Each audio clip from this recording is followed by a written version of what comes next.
Maka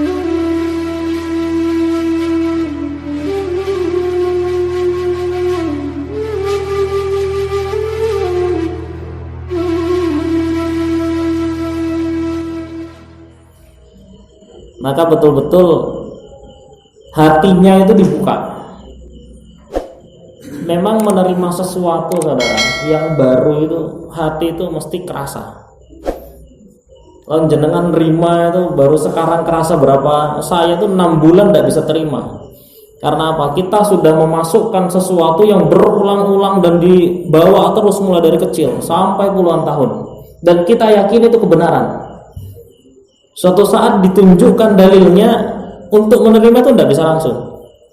Kalau tidak Allah yang membuka tidak bisa. Permasalahan utamanya adalah apakah kita akan bertahan pada sesuatu yang tidak jelas. Apakah kita akan mencoba buka yang mana yang jelas? Karena apa? Ini masalah agama, nggak bisa main-main. Resikonya neraka, dan neraka itu paling sebentar 3 ahqab. Ya, itu paling sebentar. Seandainya terjadi kok melakukan syirik besar, termasuk salah satu kepahaman yang saya katakan beberapa waktu yang lalu, syirik besar adalah meyakini bahwa ada orang yang akan menghisap kita di akhirat. Kok yakin betul seperti itu masuk ranah syirik. Karena apa? Karena jelas dalilnya bahwa lillahil wahidil qahar. Di akhirat nggak ada yang lain, malaikat pun tidak berlaku apa-apa di sana. Hanya Allah yang Maha Esa dan Maha Memaksa. Kok ada orang meyakini akan ada yang menyelamatkannya? Itu masuk syirik. Atau misalnya dia meyakini bahwa ada orang lain yang bertanggung jawab untuk memasukkan saya ke surga. Ini namanya syirik apa kemarin? Syirik rububiyah. Apa rububiyah itu? Meyakini ada yang memiliki selain Allah, termasuk meyakini adanya pemilik surga selain Allah.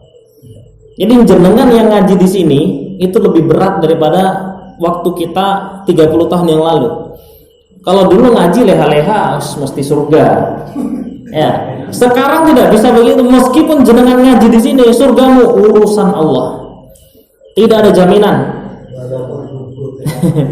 Meskipun duduk paling depan ngerekam, nggak ada jaminan, karena yang ngerti surga neraka itu adalah urusan Allah. Jadi jangan bangga, wah aku ngikut ngaji Pak pasti surganya. Jangan begitu. Jangankan jenengan, saya yang duduk di sini itu tidak ada jaminan surga loh. Belum tentu. Allahu a'lam. Kita hanya Umar bin Khattab lah, sudah Khalifatus Tsani, orang yang berhasil menghancurkan kerajaan Persia dan Romawi, orang yang adilnya luar biasa, Islam jaya di tangannya. Itu loh ketika mau mati nangis takut neraka. Ya Allah, seandainya dengan semua amal solihku aku tidak cukup untuk masuk ke dalam surgamu ya Allah, cukup aku minta jangan kau masukkan aku ke neraka. Masya Allah, loh, kita ini dengan Umar bin Khattab itu nggak ada apa-apanya, lah kok pedemen masuk surga. Ya, jangan terlalu pede untuk masuk surga. Kita hanya berharap bahwa Allah sang pemilik surga memasukkan kita ke dalam rahmatnya, dan rahmatnya itulah yang akan membungkus kita ke surga. Kalau jenengan masih belum bisa punya pemahaman ini, berarti jenengan masih syirik. Kenapa? Karena yang punya surga adalah Allah. Kita selamanya saudara, itu terlalu gampang dibayang-bayangi bahwa kita akan diberikan surga. Padahal yang punya surga adalah Allah. Bahkan kita dengan semena-mena setiap ketemu orang mesti rokok. Ya, ketemu dengan umat Islam yang lain, Assalamualaikum, rokok. Iya, seakan-akan kita ini sudah jadi penghuni surga. Nah ini masuk ranah syirik. Ya, ini masuk ranah syirik. Namanya syirik apa? Syirik al-milk, syirik rububiyah, bagian kepemilikan. Bahwa satu-satunya yang punya surga, yang berhak memasukkan surga dan neraka itu adalah Allah saja.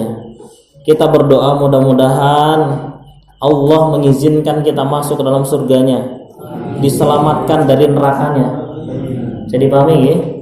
Nah, di sini dijelaskan di dalam ayat ini, alladzina amanu, orang yang beriman, walam yalbisu imanahum, dan tidak mencampuri imannya bidzulmin, dengan kesyirikan, syirik besar maupun syirik kecil, maka dialah orang-orang yang mendapatkan jaminan keamanan di akhirat. Tidak mungkin masuk neraka. Nah, kemudian dan dia mendapatkan jaminan, mendapatkan petunjuk. Jadi yang namanya petunjuk itu saat kita mampu menyegel hati kita hanya untuk Allah. Itu namanya petunjuk. Banyak orang mengaku, "Oh, kita hidayah dari Allah, hidayah." Sebenarnya hidayah itu adalah bisa mentauhidkan Allah. Itulah hidayah. Karena semua nabi diutus untuk menegakkan tauhid kepada Allah. Bisa dipahami ya?